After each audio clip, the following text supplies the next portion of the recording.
नाज़रीन, drama serial रहमत की आज की वीडियो बहुत दिलचस्प है, पूरी देखिएगा। चैनल को सब्सक्राइब नहीं किया तो सब्सक्राइब ज़रूर कर लीजिएगा। बारी ने जब अयान और परिशे की बातें सुनी तो सर पकड़कर बैठ गया।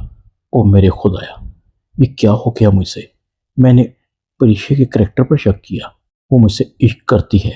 मुझे पता क्यों नहीं चला कि परिशे खुद पर क्या क्या प्रेशर बर्दाश्त करती रही है। जुबी ने, अलीज़े ने मुझे बताया भी सही, मगर मैंने यकीन नहीं किया। अयान, तुमने परिशे को ब्लैकमेल करके अच्छा नहीं किया।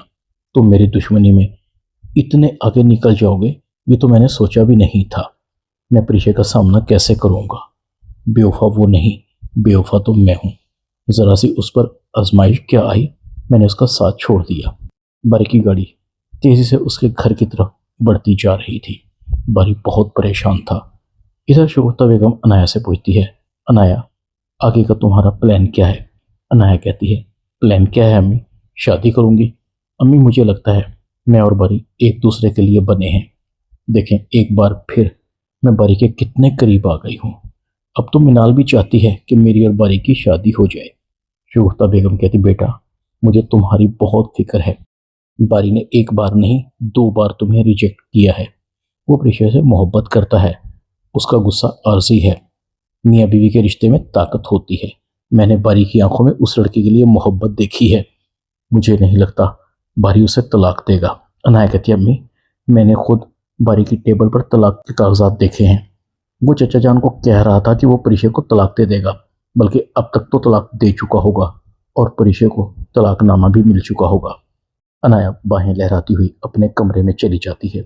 शगुफ्ता बेगम कहती है, ये लड़की बारी के चक्कर में अपना बहुत बड़ा नुकसान कर लेगी। मुझे इसकी बहुत फिक्र है। दूसरी तो बारी अपने बाप को कहता है, डैड, मुझसे बहुत बड़ी गलती हो गई।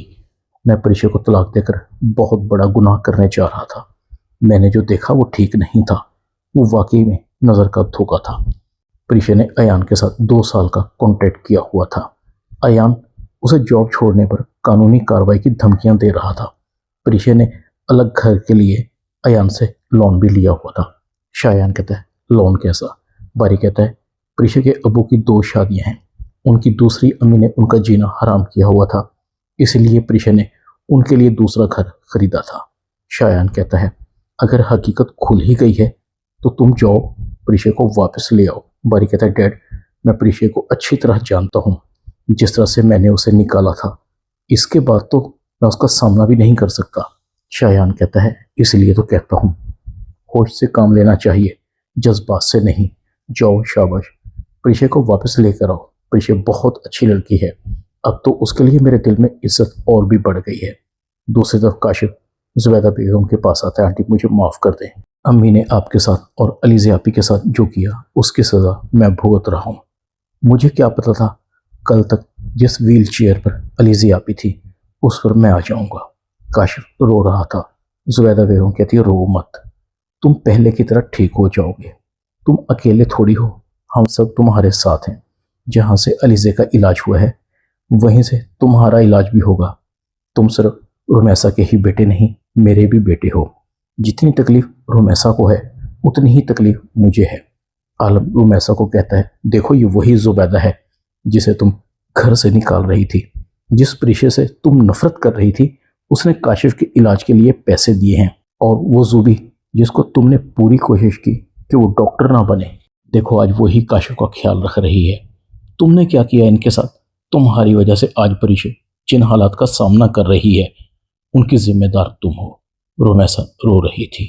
अलम कहता, तुमने काशिफ की जिंदगी बर्बाद करके रख दी। दिल तो करता है कि तुम्हें धक्के मारकर अपने घर से निकाल दूं, तलाक दे दूं तुम्हें। जुबैदा कहती है, नहीं आलम, तुम ऐसा नहीं करोगे। कल तक वो गुनाह कर रही थी तो तुम उसके साथ खड़े थे, और आज उसे अपनी गलतियों का एहसास हो गया है तो तुम उसे घर से निकालने की बातें कर रहे हो। आलम, ये सिर्फ रुमैसा पर ही नहीं बल्कि हम सब पर आजमाइश का वक्त है। दूसरी तरफ परिशे बारी की पिक्चर्स को देख रही थी। आपकी मोहब्बत तो बस वक्ती थी, ज़रा सी आजमाइश क्या आ गई मुझ पर, आपके दिल से उतर गई। मगर मैंने आपसे दिल से मोहब्बत की है बारी, और हमेशा करती रहूँगी। बेशक दे दें तलाक, सारी उम्र आपके साथ गुजारे गए लम्हात को याद करके ज़िंदगी गुजार दूंगी। जुबैदा बेगम परिशे की आंखों में आंसू देखती है, तो प्रीशा के पास आती है। बारी की कॉल थी। प्रीशा कहती है बारी की कॉल तो नहीं आई। हाँ अलबत्ता कल तक तलाक आ जाएगी। जुबैदा बेगम कहती है प्रीशा मेरा दिल कह रहा है बारी तुमसे आज भी उतनी ही मोहब्बत करता है जितनी कल तक करता था। वो कभी इतना बड़ा कदम नहीं उठाएगा। ऊपर वाले पर भरोसा रखो। एक ताकत ऊपर भी है जो हमारी किस्मत के फैसले करती है। प्रीशा नमाज पढ़ती है।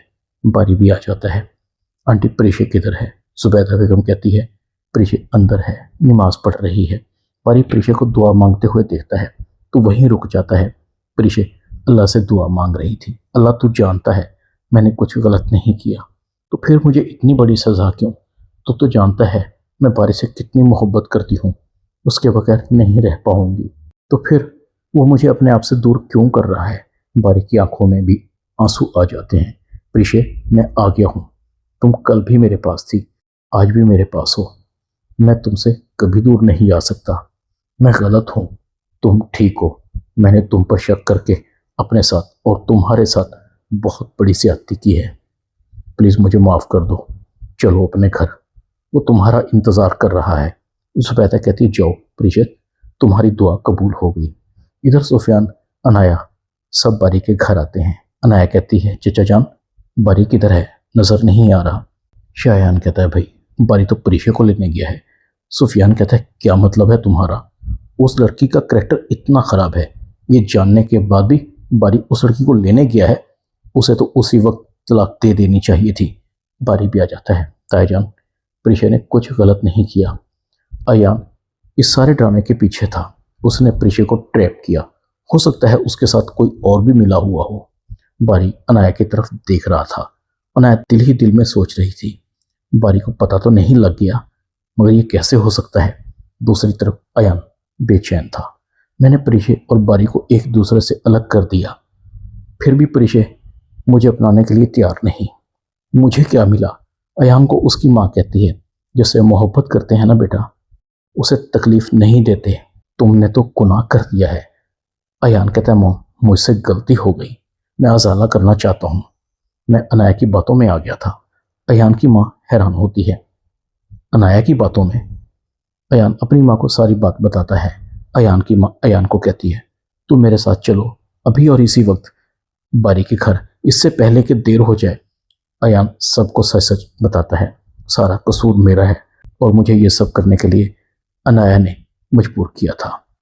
मेरी और अनाया की इंगेजमेंट भी ड्रामा थी। दरअसल हमारी कोई इंगेजमेंट नहीं थी। अनाया कहती है ये झूठ बोल रहा है, मुझ पर इल्ज़ाम लगा रहा है। अयान सबको वीडियो दिखाता है। अनाया का पोल खुल जाता है। सुफियान अनाया को कहता है तुम्हारी वजह से मैं किसी को मुंह दिखाने के काबिल नहीं रहा। दूर हो जाओ तुम मेरी नज़रों के सामने से। अयान प्रीशा और बारी से भी माफ़ी मांगता है। बारी मुझे माफ़ कर दो, मैंने बहुत बड़ी गलती की है। मैं तो खुद से भी नज़रें मिलाने के काबिल नहीं रहा। अयान मुल्क छोड़कर चला जाता है। काशिफ का इलाज भी हो जाता है। रुमैसा बेगम अब सुधर गई थी। ड्रामा रहमत में इतना ही। चैनल को सब्सक्राइब कर दें, वीडियो को लाइक कर दें और बेल आइकॉन के बटन को दबाकर ऑल पर क्लिक कर दें ताकि आपको मेरी नई आने वाली वीडियो को नोटिफिकेशन फ़ौरन मिल सके। अपना ख्याल रखिएगा। अल्लाह हाफिज़।